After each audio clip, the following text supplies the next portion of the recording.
A very warm welcome to our TV News in English. I am Gloria Mutesi with the latest headlines for our viewers in Rwanda and around the world. President Paul Kagame has urged the African parliamentarians to be the catalyst for change in order to make the continent self-reliant and to build the capacity of resilience. More than 91,000 people are set to receive their second jab for COVID-19 in Rubavu district.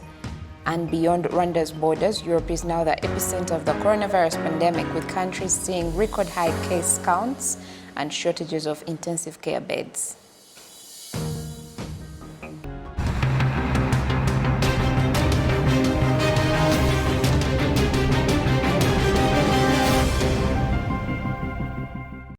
Well, thank you so much for joining us for this broadcast. Starting us off tonight, President Paul Kagame has urged the African parliamentarians to be the catalyst for change in order to make the continent self-reliant and to build the capacity of resilience to pandemics and their effects. The head of state made the call while officially opening the 17th Conference of Speakers and Presiding Officers of the Commonwealth for the African region underway in Kigali. Sam Kalisa begins our coverage tonight. CS spoke in full Conference of Speakers of Presiding Officers brings together the Speakers of Parliaments for the Commonwealth member states, and it is being held for the 17th time on the African continent. While inaugurating the conference, President Paul Kagame applauded the role of the parliamentarians in the fight against the COVID-19 pandemic. Since the beginning of the COVID-19 pandemic, many African countries took the lead on the response with the support of their parliaments.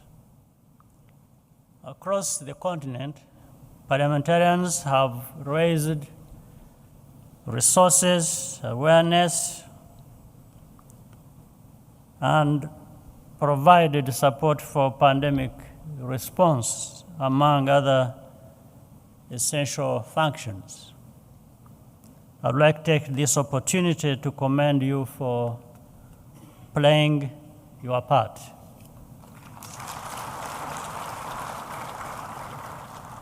However, as we continue on the path to recovery,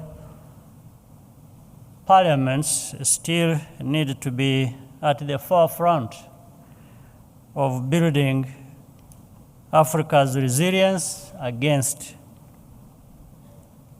mainly health, but also other threats. The head of state indicated that the COVID-19 pandemic reversed the strides the African continent had made and called for cooperation to bring the continent back to achieving its anticipated vision.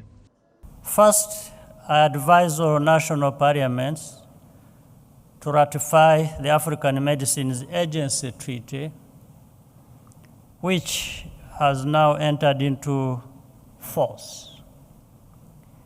This is a landmark agreement that will help ensure that vaccines and medications in Africa are both high quality and locally produced. Second, legislatures should be a driving force for the implementation of the African Continental Free Trade Area and the Paris Climate Accords. Both require extensive enabling legislation. Third, enacting the legal frameworks required to speed up digital transformation should be a priority. Lastly, budgetary allocations should be made towards the attainment of the Sustainable Development Goals and Agenda 2063.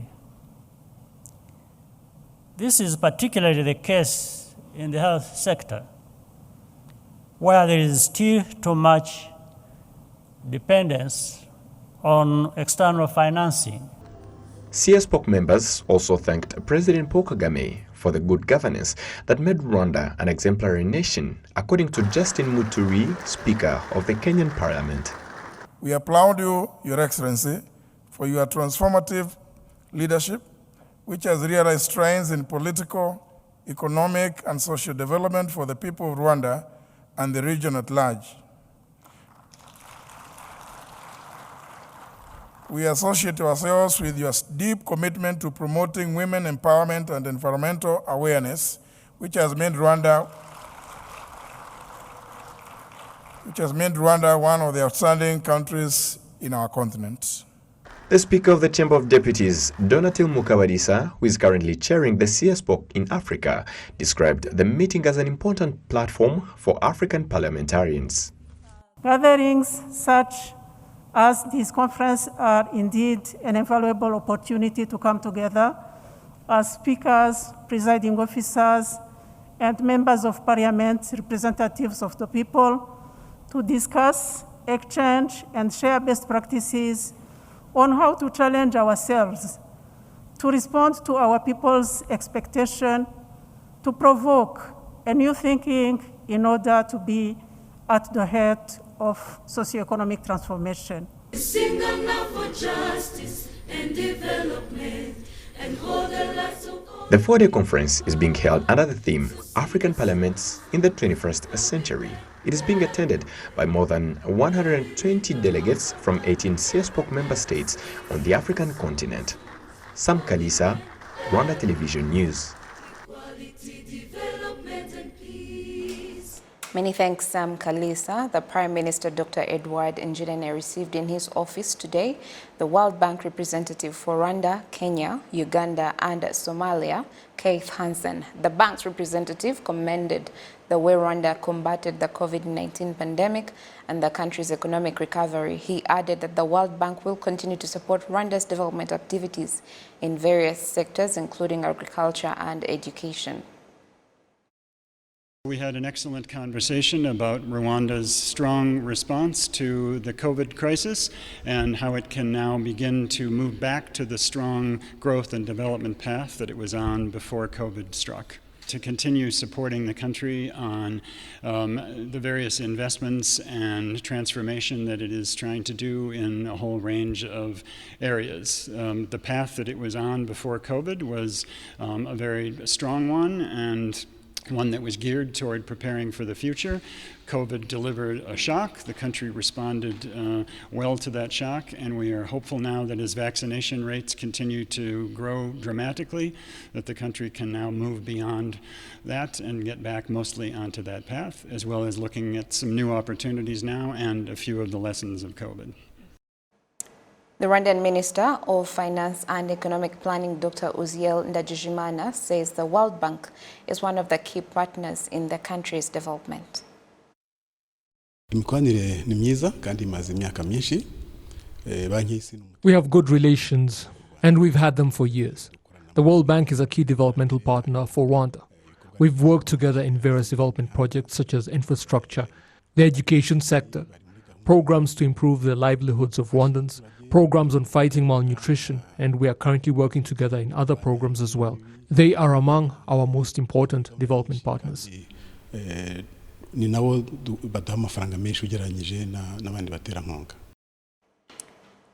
Rwanda and the Republic of Congo have signed cooperation agreements focusing on the militaries of both countries, education sector, land and long-term development. Rwanda n'igihugu cya Congo Brazzaville usanzwe dufitanye umubano mwiza cyane.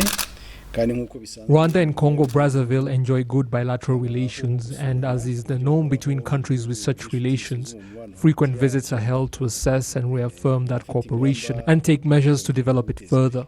Good discussions were therefore held focusing on the aviation sector, trade between our two countries, land management and the promotion of the youth, sports and culture.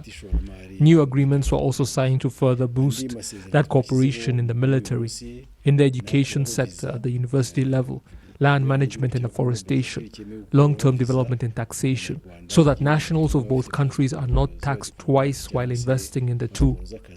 We also signed an agreement on the removal of visas for Rwandan diplomats going to Congo and even those with regular passports. This will greatly facilitate the movement of people and goods between our countries and boost investment.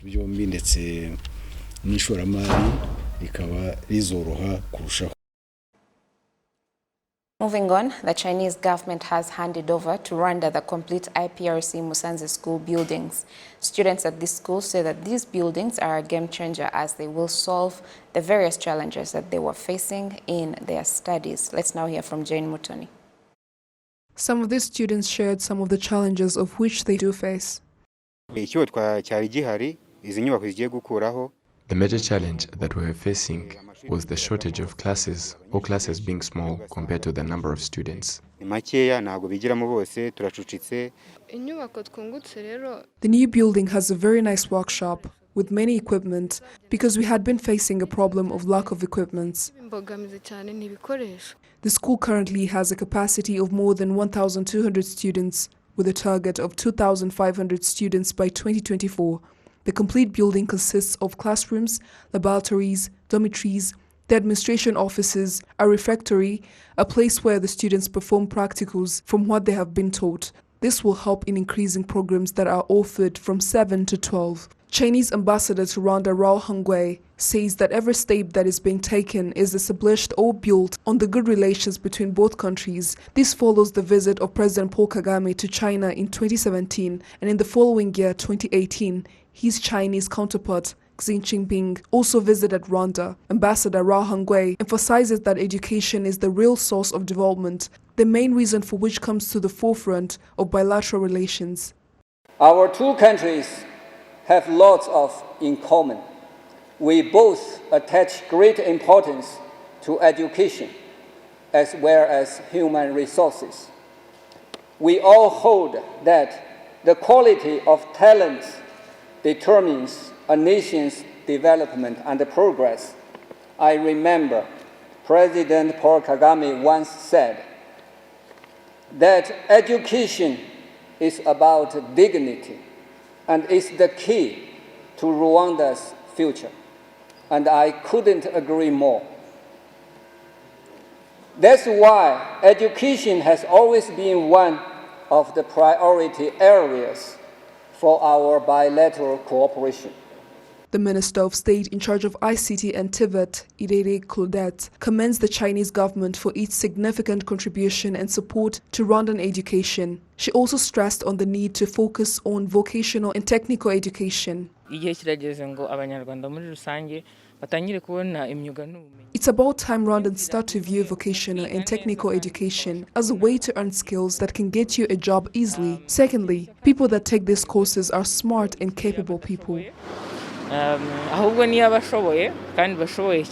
The second phase in the construction of the buildings took $16 million or 16 billion Rwandan francs. And while the first phase cost $12 million, both were sponsored by the Chinese government. The expansion of IPRC Musanze Phase 2 began in June 2019, which was expected to be completed by 2020, but was delayed due to the effects of COVID-19. It is a school built on a surface of about 16,000 square kilometers. Jane Mutoni, RTV News. To health matters now, residents of Rwanda district who are currently receiving the second dose of the COVID-19 vaccine say that this is a great advantage to them as it boosts their immunity. They believe that every Rwandan should value these vaccines and participate in the vaccination campaign. Mudende Health Center is one of the 48 sites where the COVID-19 vaccinations are being administered in Rubavu district. Those that have been vaccinated so far say getting the vaccine is a privilege and therefore ask those that haven't received the vaccine yet to do so. We were grateful for the opportunity for the vaccine, and that's why we are gladly receiving it. And that's why we encourage others to come and get it so they aren't affected by the pandemic.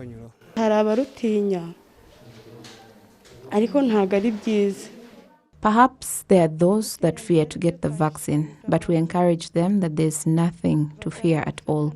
It rather protects us all.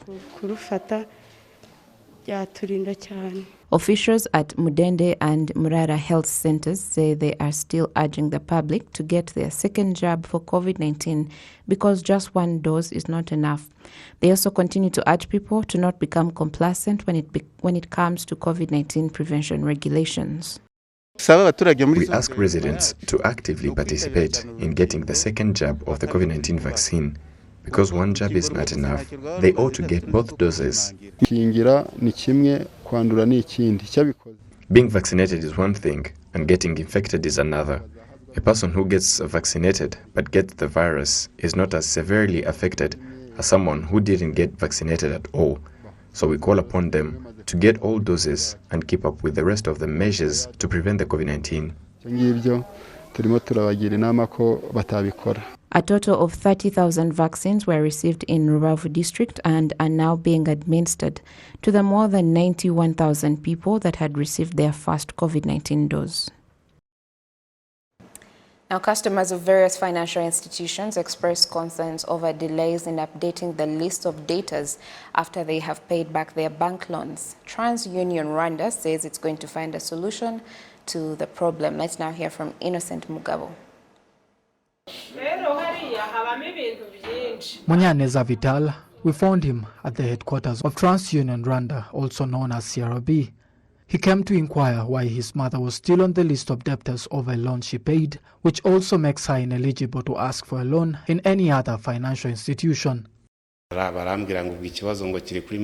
told me the problem concerns the manager. I told them I can only leave after my problem has been solved. After making several phone calls, they told me they are going to work on it. The following day, they gave me a voucher number and asked me to go to CRB. Valence Ruchesha, the head of legal representatives at Rwanda Bankers Association, and Emabre Muranga, the executive director at the Association of Microfinance Institutions in Rwanda, shed light on the problem. For example, a client requested for a loan today or for a TransUnion report today, and the reports are probably submitted on a monthly basis. Between today and the end of the month, you find that maybe the report has not yet been corrected or has not yet been updated. So I think that is one of the scenarios. The other reason could be that there could be some errors, some human errors, because using systems goes with some errors also. So you find that maybe instead of correcting information from one client, the other client is information is corrected, or you find that also even at TransUnion level, the process of correcting the information and ensuring that all those reports are checked, you find there could be some errors or even taking time to do that.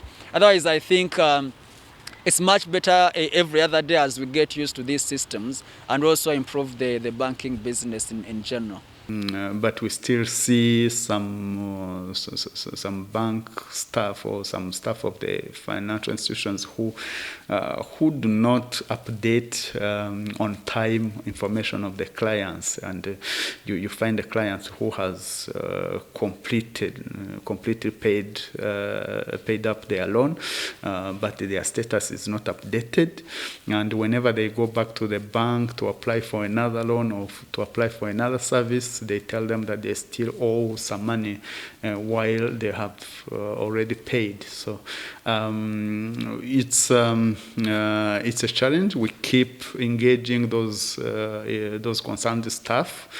TransUnion Rwanda employee John Kabera says that they are in the process of trying to get 5 banks to try new programs to solve this problem.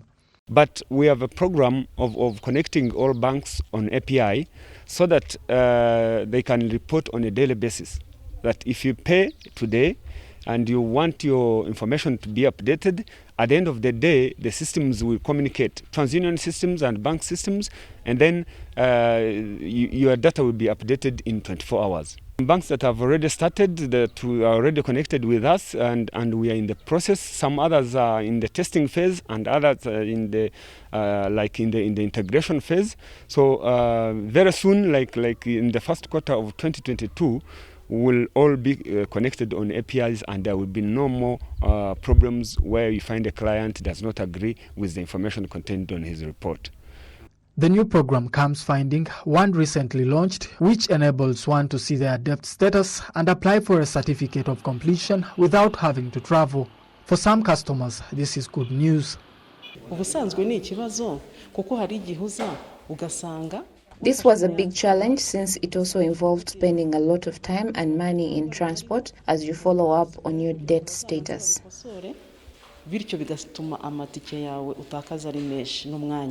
The report for the third quarter of this year, released by the National Bank of Rwanda, BNR, shows that the number of agencies that give reports to the association has reached 508 in June this year from 496 in 2017.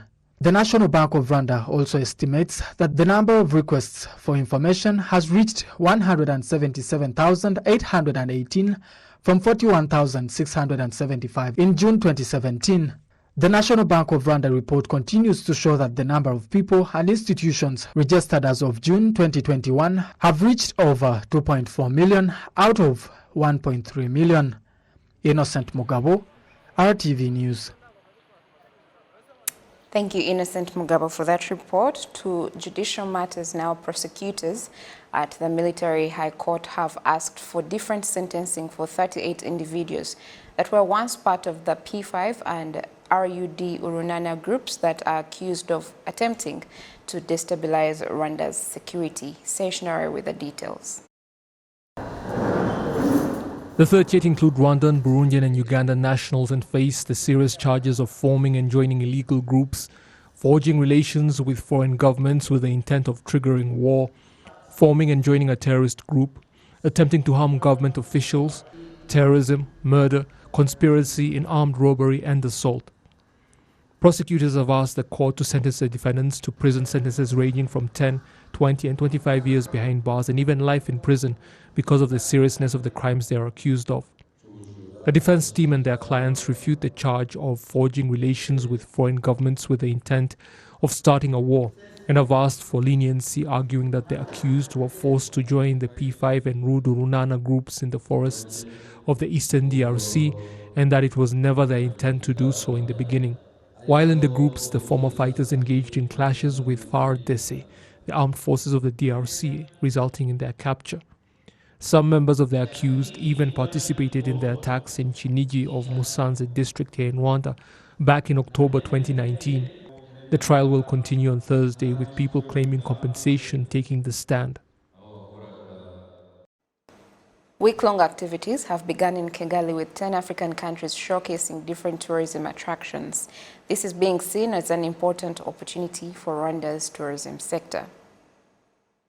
We have tourism boats from Botswana, from Ghana, from Zimbabwe, from Somalia, and of course Rwanda. We are the host. We have more Rwandans over here, and we have the segments that I've all mentioned about. You can see wildlife, agri-tourism, community-based tourism, and nature-based tourism. What we've shared is what Rwanda can offer beyond gorillas, as I've just mentioned. But again, how the story of resilience, where most of them actually are registering to come back to, like as individual companies, to see how we have managed the pandemic alongside business. And this is, I think, something great to really enhance. But not only that, we're also learning. So it's a two-way traffic, learning and sharing. And as well, we are trying to see, for instance, Zimbabwe has also an incredible agenda regarding recovery. We have also Kenya here, but also Kenya and Tanzania, we are into what we have united to work together under the East African Tourism Platform, which fortunately during the pandemic we worked hard to bring the headquarters to Rwanda and revive it such that we can create more regional packages and market East Africa as a single destination. Now, officials from other countries participating have commended Rwanda for organizing this event. As you can see, Rwanda and Tanzania, we are sisters and brothers. So to visit in Rwanda, it's like I visited in my home country. So apart from tourism sector, also I came here to see how Rwanda is doing, especially in all areas, environments, and I can see Rwanda, you are doing good. It is a very, very wonderful country, a beautiful country, kept clean. I admire you. Kwanza watu wake ni wakarimu. They have a good hospitality. Away from Kigali, foster parents in Kayonza district of the Eastern Province say they struggle to register their adopted children and are now asking for the legal process to be simplified. Sejnore now reports. In Mukaranji sector, Francois Minani goes to school to pick up his adopted 6-year-old son. The man and his wife adopted the boy back in 2015 after he was rescued from Lake Muhazi. But the adoption process became almost a nightmare for the couple. We were caught off guard when the opportunity presented itself, and at first it was difficult for us to agree on whether or not we wanted to keep the child. But we decided that it would be the right thing to do for him to get a proper upbringing and care for him in a way his biological mother could not. Umwana urerewe mu kigo cy'imfubyi ntago abona uburere bwuzuye. Ariko iyo arerewe mu muryango. A child raised in an orphanage does not get the sort of attention he or she would get in a home with a family with other kids. We want him to grow up to be a good young man. We have now fully adopted him, and he is covered under our health insurance. But we had to go to court for it. The whole process took like 6 months because they kept sending us back and forth. Similar experiences have also been expressed by other foster parents, or Malaika Mrinzi as they are generally referred to, meaning guardian angels. With local authorities reluctant to register children under the care of guardians, not their own parents, legal action is usually necessary. But not all foster parents can afford the time, energy or money to take their fight to court when local authorities hesitate to give them custody of such children. They know how hard they make it for us to fully adopt such children because they keep sending us back home saying they are still evaluating the matter. I have documents from the settlement leader all the way up to the cell level, and I still have not registered my child. I have been advised to take legal action to get it done. I don't sit well with talk of going to court because after all I have had the child for years, given to me by sector authorities with the knowledge of the police. I would think that it is the same of getting the approval of the court. I don't think things will change now that she has started going to school. I cannot afford to go to court, but don't see how anyone can dare to come and take away my child. All we ask is for the authorities to facilitate us foster parents so that our children can be registered and benefit from all the services like everyone else and have a home of their own. They shouldn't make it so hard. Local project volunteers working on such issues say the matter needs to be addressed and that requests have been made. We formally submitted our request and they gave us assurances that something is going to be done so that civil officers can come down to the sites and help register the children. Otherwise, the foster parent must go to court. We contacted the adoption program coordinator at the National Commission of Children, and this is what he had to say. When a person decides to adopt a child, they should be facilitated in every way. But I do not believe a court fee of 10,000 Rwandan francs to get them registered should be a heavy burden. Regardless, we can look into ways of assisting those that need help. Any foster parents that adopted children through our program can go to our offices for help because we have one posted in all districts to help with the legal proceedings. Those having problems should come to us directly. The National Commission of Children's Tubarere mu Muryango, or TMM program, was established back in 2013 to facilitate the adoption of orphans from orphanages and into foster homes. The program now largely deals with finding homes for babies abandoned by young mothers who became pregnant and were unable to care for them. Well, that's it for today. Thank you for the privilege of your time. Have a lovely rest of the week. God bless you and keep you. And until next time, I am Gloria Mutesi. Bye for now.